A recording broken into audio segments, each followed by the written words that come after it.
So you don't have no problem testifying? I have no problem sitting in the court of law, doing my due diligence, and testifying on stuff that I already spoke of on the internet.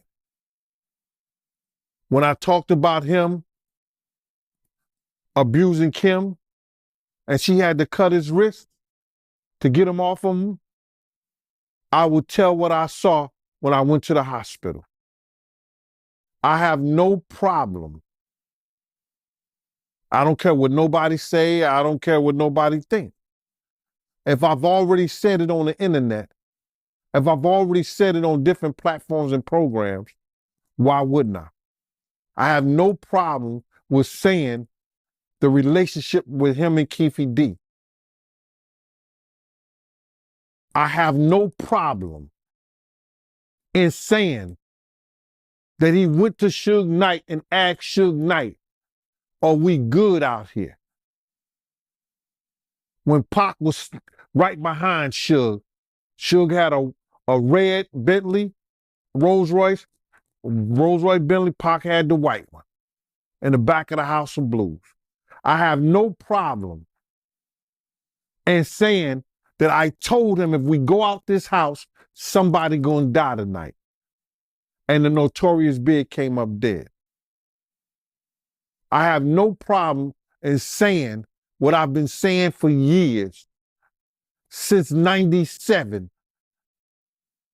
If I'm brought into a court of law to testify on things that they want to ask me regarding his character or anything. Yo, what it do, my people? It's your boy Mike Keezy, back with the real. You already know the deal. Look, man, it ain't looking too good for Diddy. If they find any evidence on him, man, and really want to charge him for all these, allegations and stuff they say and they really pushing forward with, he's got some people that's really wanting to testify against him. He's got some people, see, when you're doing wrong, you got to watch out who you do wrong to and make sure that if y'all do separate, you and somebody do separate, that it's on good terms. So that way, karma don't come around to bite you in the end. Gene Deal, Gene Deal, one of Diddy's former bodyguards, came out, a couple years ago saying this, and that, right? He was one of Diddy's right-hand man. He's seen a lot of stuff. He was involved with a lot of stuff right there in the middle. Handled a lot of stuff for Diddy. He's came out talking about the abusive nature between him, Kim, Cassie, some of the things he's did, the drugs, the men, this and that. On the Art of Dialogue podcast, he said, point blank, if the feds call me in to testify, I got no problem testifying against Diddy with what I know and all of the allegations and everything I seen with my own eyes. I got no problem with it, and he went in a little bit more detail, on the sentencing and everything like that. But man, it's not looking real good for Diddy, man. That's what I say. If you separate with somebody, make sure it's on good terms, man, because you never know when you might need that person. See, if they was on good terms, even though Gene and him wouldn't, tied in no more, we wasn't his bodyguard, blah, blah, blah. If y'all was on good terms, maybe if the feds called Gene in, he wouldn't be like that. He wouldn't say that. He'd be like, man, I really don't know nothing. I never, I was his bodyguard, but I really didn't see anything, blah, blah, blah. Since y'all on bad terms and the blood ain't good there no more, he's got motivation to tell what he knows. You get what I'm saying? And that type of people right there, that's the type of people that can really bring you down. Because if they have enough evidence, and it looks like to me, they seized a lot of stuff. Computer hard drives, cell phones. Now they want his bank records. They want his flight logs. It's really looking more and more like Jeffrey Epstein type deal. You feel me? Man, it's not looking real good for Diddy, man. That's why I say, man, you gotta watch what you do to people. You gotta watch how you treat people, because you never know when you might need them. Just like how all the people that was invited to Puff's parties and stuff, they're not really coming out saying this and that. They really being quiet about the whole situation because they don't want to get themselves involved.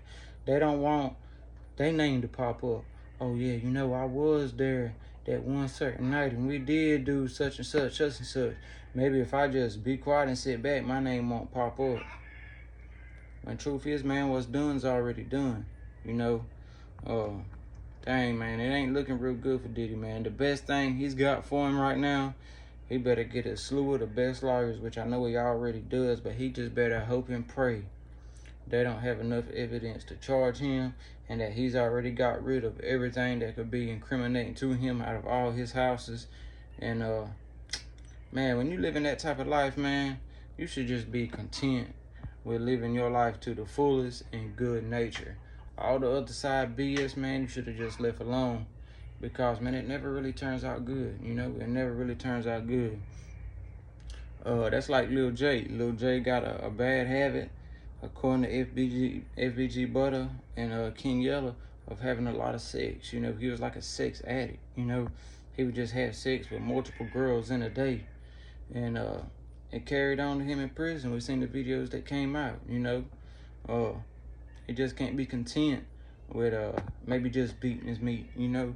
He's got to go in there and get some boy booty or whatever the case is, man. You know, I ain't shaming the man or anything, but I'm just saying, man, watch what you do, man. Be content in life. You ain't got to have everything.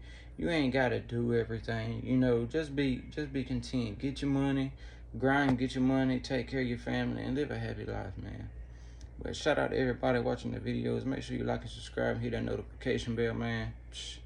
This is getting wicked, man. Peace.